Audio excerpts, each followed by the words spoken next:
नमस्ते।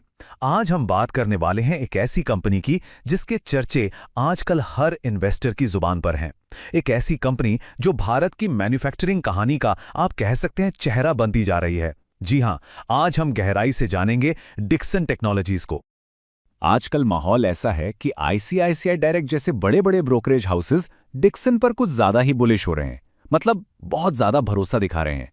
ऐसा लग रहा है मानो डिक्सन हर किसी की पहली पसंद बन गया हो। चारों तरफ बस एक ही गूंज है, डिक्सन, डिक्सन और डिक्सन।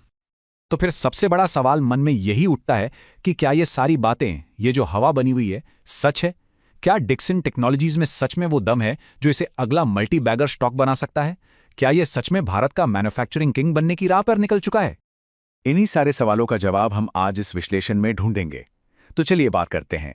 लेकिन इस कहानी को शुरू करने से पहले द फाइनेंस वायर को सब्सक्राइब जरूर कर लीजिए, क्योंकि हम इसी तरह हर रोज आपको जागरूक बनाते हैं। अच्छा, तो आज हम क्या क्या कवर करने वाले हैं? सबसे पहले हम देखेंगे कि भाई डिक्सन पर इतना भरोसा है क्यों। फिर कंपनी का एक मास्टर स्ट्रोक प्लान है, उसे समझेंगे। इसके बाद मैनेजमेंट के बड़े बड़े वादों और जमीनी हकीकत में कितना फर्क है वो देखेंगे। कहानी के असली विलन्स यानी कि रिस्क्स पर भी नजर डालेंगे। फिर देखेंगे कि भविष्य का क्या सीन है, और आखिर में सबसे बड़ा सवाल, इसमें निवेश करें या नहीं। तो चलिए कहानी के पहले पड़ाव से शुरू करते हैं।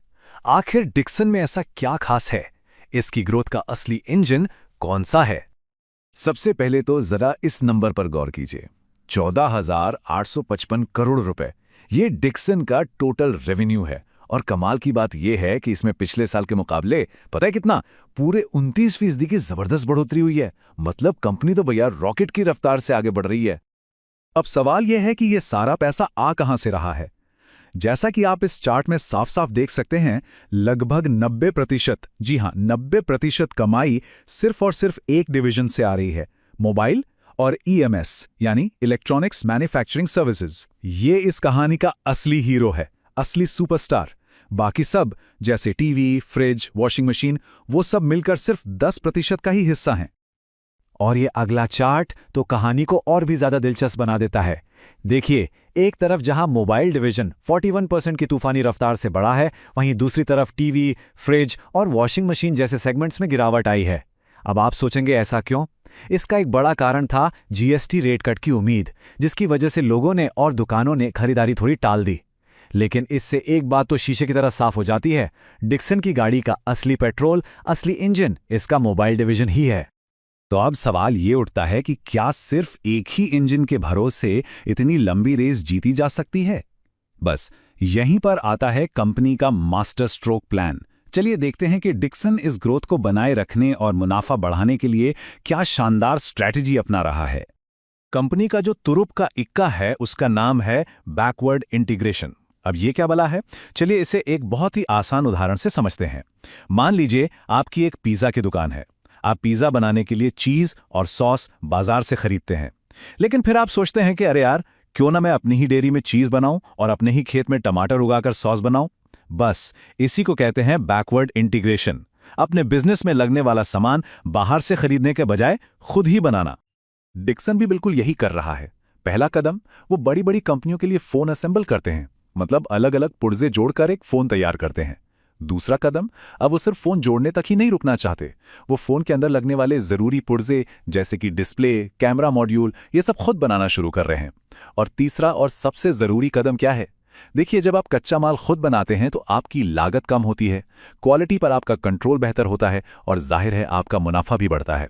ये स्ट्रैटेजी खास तौर पर तब काम आएगी जब सरकार की पीएलआई यानी प्रोडक्शन लिंक्ड इंसेंटिव स्कीम खत्म हो जाएगी। ये उनका एक तरह से सेफ्टी नेट है जो उनके मार्जिन को बचाएगा। और हाँ, ये सिर्फ हवाई बातें नहीं हैं। कंपनी इस बैकवर्ड इंटीग्रेशन के प्लान पर लगभग 3,000 करोड़ रुपए का भारी भरकम निवेश करने जा रही है। ये आंकड़ा दिखाता है कि मैनेजमेंट अपनी स्ट्रैटेजी को लेकर कितना ज्यादा सीरियस है। वो भविष्य के लिए एक बहुत ही मजबूत नींव तैयार कर रहे हैं। तो अब तक की कहानी तो किसी सुपरहिट बॉलीवुड फिल्म जैसी लग रही है ना? जबरदस्त ग्रोथ है, शानदार प्लान है, बड़ा निवेश है, सब कुछ एकदम परफेक्ट। लेकिन जैसा कि हर फिल्म में होता है, इंटरवल के बाद कहानी में एक ट्विस्ट जरूर आता है। तो सवाल यह है कि भाई इतना सब अच्छा है तो फिर गड़बड़ कहाँ है? चलिए अब सिक्के का दूसरा पहलू देखते हैं। इस हिस्से में हम कंपनी के बड़े बड़े वादों की तुलना जमीनी हकीकत की चुनौतियों से करेंगे, क्योंकि देखिए, सपने देखना एक बात है और उन्हें सच कर दिखाना बिल्कुल दूसरी। मैनेजमेंट ने एक बहुत बड़ा और कह सकते हैं बहुत ही महत्वाकांक्षी लक्ष्य रखा है, फिस्कल ईयर 2026 तक 4 से 4.2 करोड़ मोबाइल यूनिट्स बनाने का। सुनने में ये बहुत ही शानदार लगता है और इन्वेस्टर्स में जोश भर देता है, लेकिन यहीं पर सबसे बड़ी चुनौती छिपी है, जिसे कहते हैं एग्जीक्यूशन रिस्क। सोचकर देखिए, कोई कहे कि मैं 1 साल में 100 मंजिला इमारत बना दूंगा। प्लान कागज पर बहुत अच्छा लग सकता है, लेकिन असल में उसे बिना किसी देरी के, बिना बजट बढ़ाए और बिना क्वालिटी में कोई गड़बड़ी किए पूरा करना एक बहुत बड़ा पहाड़ चढ़ने जैसा है। तो इतने बड़े वॉल्यूम टारगेट को समय पर हासिल करना डिक्सन के लिए एक बहुत बड़ी परीक्षा होने वाली है। हर अच्छी कहानी में कुछ विलेंस तो होते ही हैं जो हीरो के रास्ते में मुश्किलें खड़ी करते हैं। तो चलिए डिक्सन की इस कहानी के असली विलेंस से मिलते हैं, यानी कि उन रिस्क्स और कमियों से जिन पर नजर रखना बेहद जरूरी है। पहला और सबसे बड़ा विलन है मोबाइल डिवीजन पर बहुत ज्यादा निर्भरता।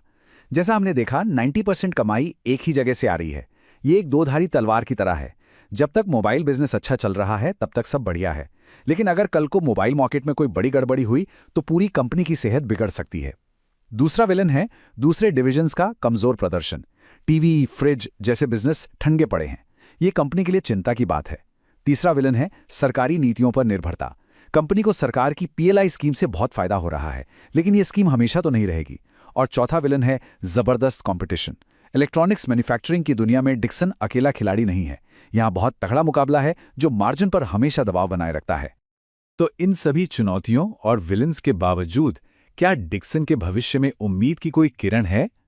कंपनी आगे के लिए क्या सोच रही है? चलिए अब थोड़ा भविष्य की ओर देखते हैं और कंपनी के आने वाले प्रोजेक्ट्स और नए वेंचर्स को समझते हैं। मैनेजमेंट भविष्य को लेकर बहुत आशावादी है।